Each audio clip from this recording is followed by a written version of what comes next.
Hello दोस्तों, आज की यह कहानी एक सौदागर और एक मछुआरन की है। दोस्तों, ये कहानी बहुत ही दिलचस्प है, इसको अंत तक जरूर सुनना मेरे प्यारे दोस्तों। तो चलिए शुरू करते हैं। समुंदर की लहरें शांत थी और उस शांत पानी के किनारे बैठी थी एक मछुआरन जिसका नाम सोहनी था।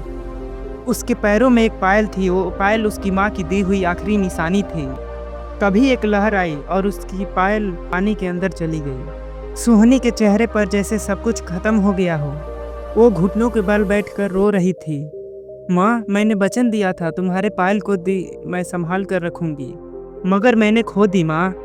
उसी वक्त एक दूर से जहाज आता हुआ उसे दिखाई दिया।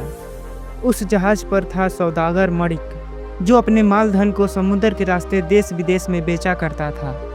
उसने किनारे पर बैठे रोते हुए सोहनी को देखा और सोचा कि ये गरीब लड़की क्या जानेगी कि समुद्र से सिर्फ मछली ही नहीं बल्कि दौलत भी निकाली जा सकती है। मणिक ने अपनी जहाज पानी के किनारे लगाया और सीधा सोहनी के पास चला गया। तुमने क्या खोया है? उसने पूछा। सोहनी ने आंसुओं से भरी आंखों से कहा, मेरी माँ की पायल साहब, वो समुद्र में खो गई। मणिक के मन में लालच जाग गया। अगर मैं इस पायल को ढूंढ निकालूं तो इससे बड़ा सौदा क्या होगा। उसने सोहनी से कहा, देखो लड़की, मैं तुम्हारी पायल ढूंढ दूंगा, मगर बदले में तुम्हें मेरी नाव पर काम करना होगा। सोहनी का दिल टूटा हुआ था, मगर पायल की याद और माँ की दी हुई सौगंध उसे मजबूर कर रही थी। वो झुकी और धीमे स्वर में बोली, ठीक है साहब, मैं आपके नाव पर काम करूंगी। मणिक ने मुस्कुराकर सोचा, ये सौदा तो मेरे लिए फायदेमंद है, मगर उसे ये नहीं पता था कि समुद्र में जो चीज़ें दिखाई नहीं देती वही उसकी किस्मत को पलट देती है। सोहनी अब उस सौदागर के नाव पर काम करने के लिए तैयार थी, मगर उसके मन में सिर्फ एक ही सवाल गूंज रही थी, माँ की पायल, माँ की पायल।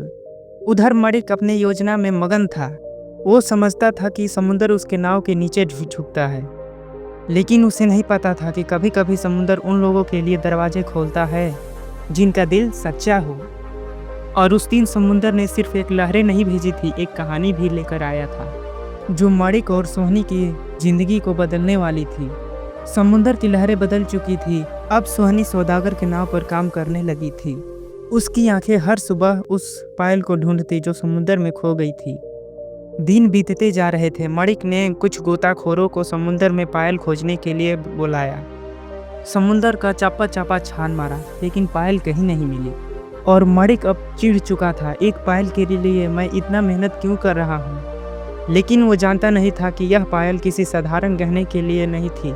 एक शाम जब सूरज ढल रहा था और समुद्र की लहरें पीली हो रही थी, मणिक ने पूछा, क्यों रोती हो उस पायल के लिए इतना?